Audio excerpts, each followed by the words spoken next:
PD ini bisa dilihat dari pertama hurufnya yang ukurannya medium ke besar, itu menunjukkan minat sosial. Lalu kita lihat lagi nih, namanya dimulai inisialnya dengan huruf kapital apa enggak, itu menunjukkan self esteem. Biasanya melalui kampanye komunikasi yang kreatif, public relation sangat bisa membangun hubungan yang positif dengan masyarakat dan mempengaruhi perilaku konsumen. Selain itu, public relation juga punya peran penting dalam mengurus situasi krisis atau kontroversi yang mungkin timbul, dengan mengatur informasi yang disampaikan ke publik dan meredakan ketegangan yang kemungkinan muncul.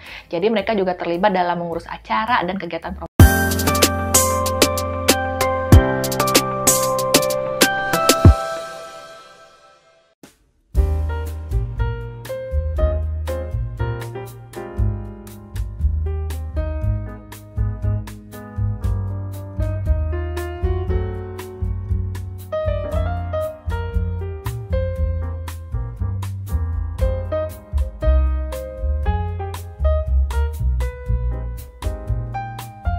Halo, kembali lagi bersama saya Dila di program 1000 Sharing Ringan di Hari Rabu.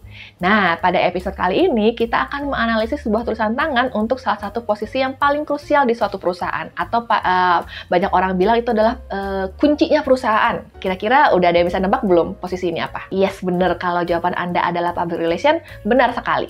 Kali ini ada sebuah perusahaan nih yang konsul untuk analisa tulisan tangan seorang kandidat untuk menduduki posisi public relation.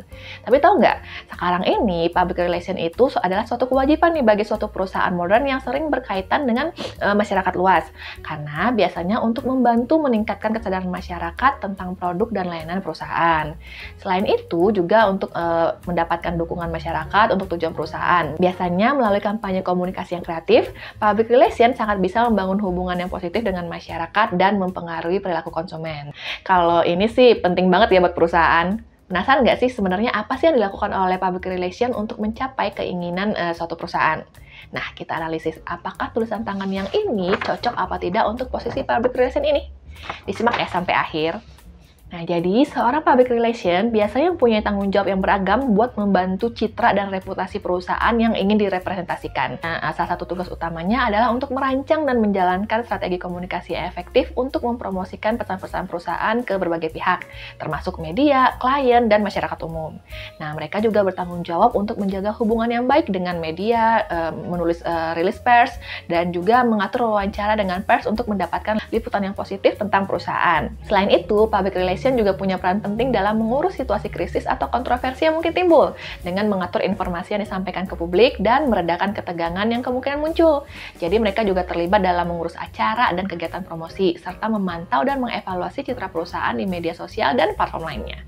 Dan yang tidak kalah pentingnya, seorang public relation juga harus paham dan responsif terhadap umpan balik dan kebutuhan masyarakat, serta kerjasama dengan departemen lain dalam perusahaan untuk memastikan pesan dan strategi komunikasi tetap konsisten. Jadi intinya, tugas dan tanggung jawab seorang public relation ini meliputi berbagai aspek komunikasi dan interaksi dengan berbagai pihak, dengan tujuannya untuk membangun dan menjaga citra positif perusahaan atau organisasi yang ingin direpresentasikannya. Nah, jadi kebayang ya, kalau seorang PR harus memiliki kepribadian seperti apa dengan tugas dan tanggung jawabnya tadi. Yes, karena tugas dan tanggung jawabnya berhubungan dengan aspek komunikasi dan interaksi dengan berbagai pihak, seorang PR harus memiliki kemampuan organisasi yang baik, talkativeness, luwes atau fleksibel, yang juga harus punya nih kepercayaan diri yang baik. Nah, coba yuk kita lihat dari tanda-tanda tadi, apakah dalam tulisan kandidat yang ini ada apa tidak traits yang kita cari.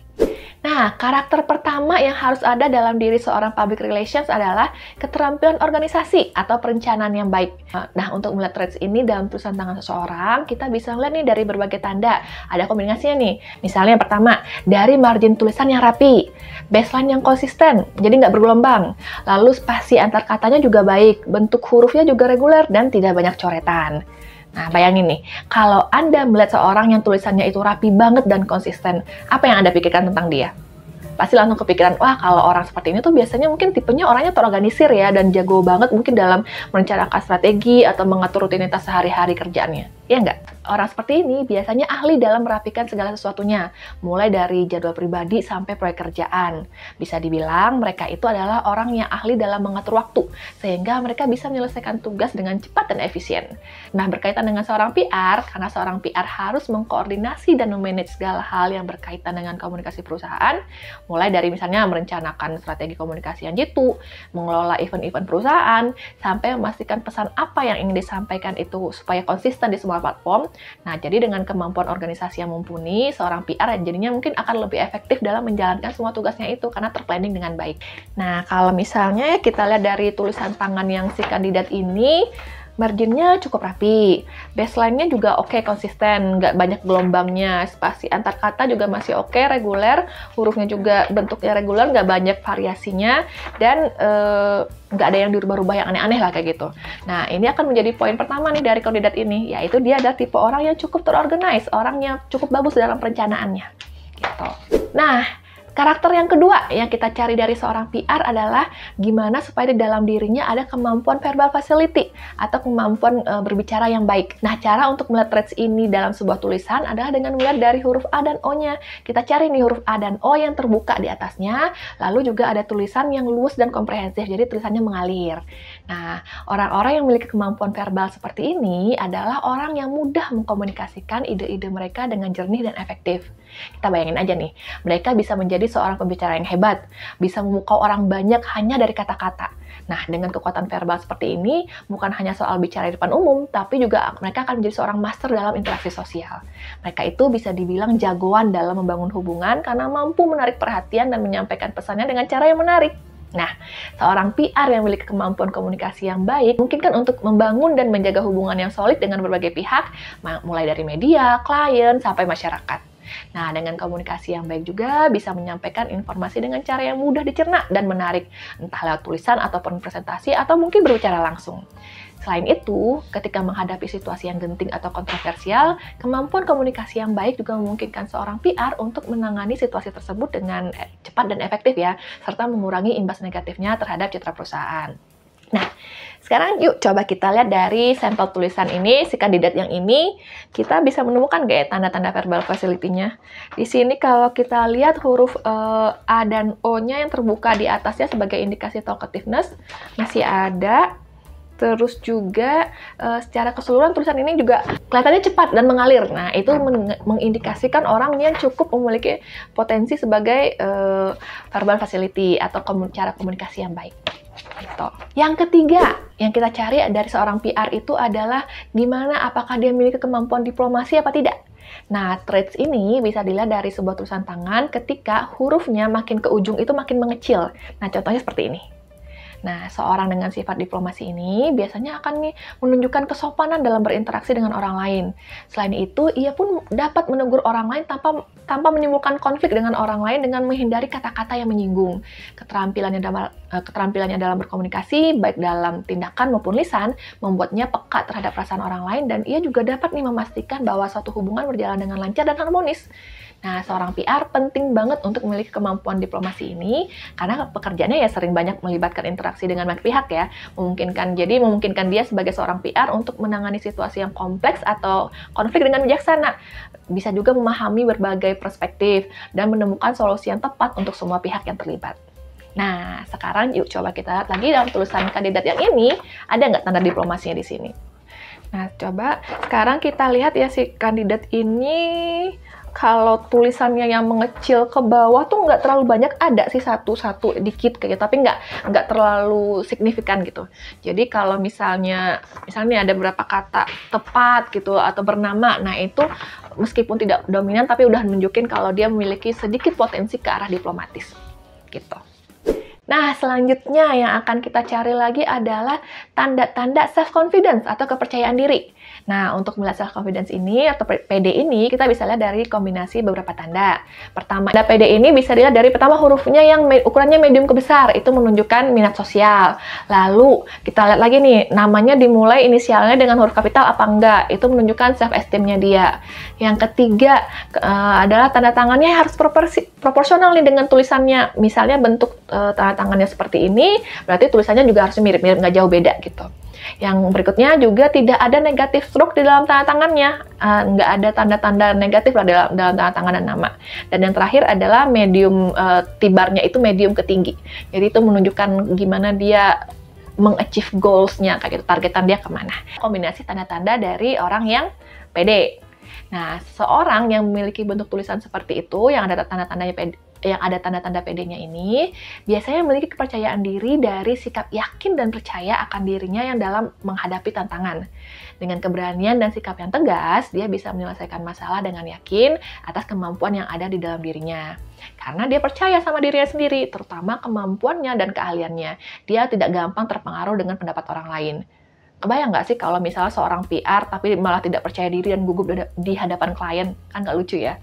Nah, padahal seorang PR kan harusnya profesional. Tugas kita adalah memberikan konseling dan mengarahkan klien ke arah yang dituju dalam hal media relations, menyusun strategi PR, dan mengeksekusi rencana tersebut. Nah, rasa percaya diri inilah yang nanti akan menjadi kunci untuk menjadi seorang PR profesional. Karena dengan rasa percaya diri akan membuat kita itu terkesan meyakinkan. Jadi membuat klien itu mudah percaya sama kita. Gitu. Nah, sekarang coba kita lihat dari tulisan pada kandidat ini.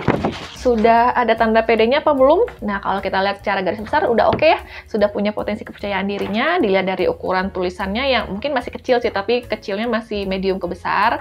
Kemudian namanya diawali dengan huruf kapital, dan tanda tangannya juga proporsional dengan tulisannya, dan tidak ada negatif stroke di dalam tanda tangan dan namanya. Juga tibarnya medium gini. Jadi kalau dibilang PD-nya tinggi nggak juga, tapi sudah ada cukup bagus. Nah, karakter terakhir yang kita cari adalah kemampuan untuk berpikir analitis. Nah, kita bisa melihat tanda ini dari huruf M dan N yang memiliki sudut di bawah, yang seperti ini nih.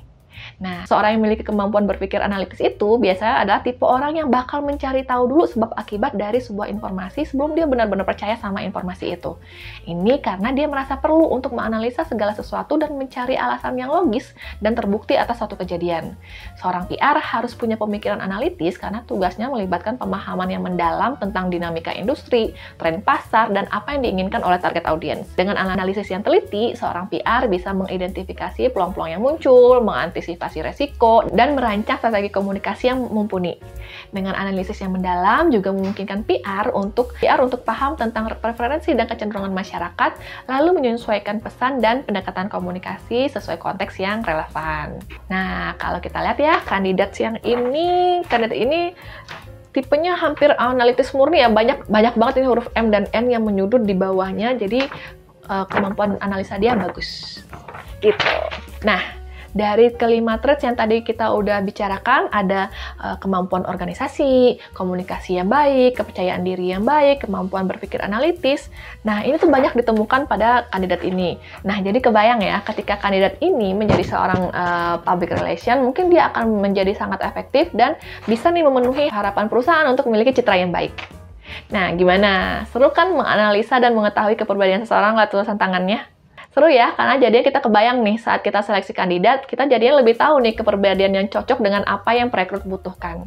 Oh ya, jadi kalau untuk mengetahui kandidat karyawan yang cocok untuk bekerja di perusahaan kita itu, selain kita bisa menganalisa tulisan tangannya, ada beberapa step-step lain yang bisa kita penuhi agar kita bisa mendapatkan karyawan yang cocok. Misalnya dari mulai proses rekrutmennya, gimana cara pengumumannya, apa yang kita tawarkan kepada kandidatnya, sampai cara interview dan nanti gimana perlakuan setelah interview terhadap si karyawannya ini. Nah, tapi gimana caranya? Nah, ini nih, kalau ada yang mau tahu, jawabannya ada di e-book Cocok. Panduan menambah tim mulai dari yang Anda butuhkan hingga karyawan tersebut hadir dan cocok menjadi tim Anda.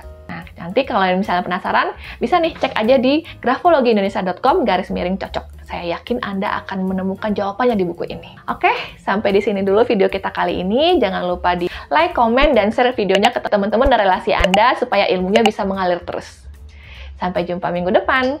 Bye-bye.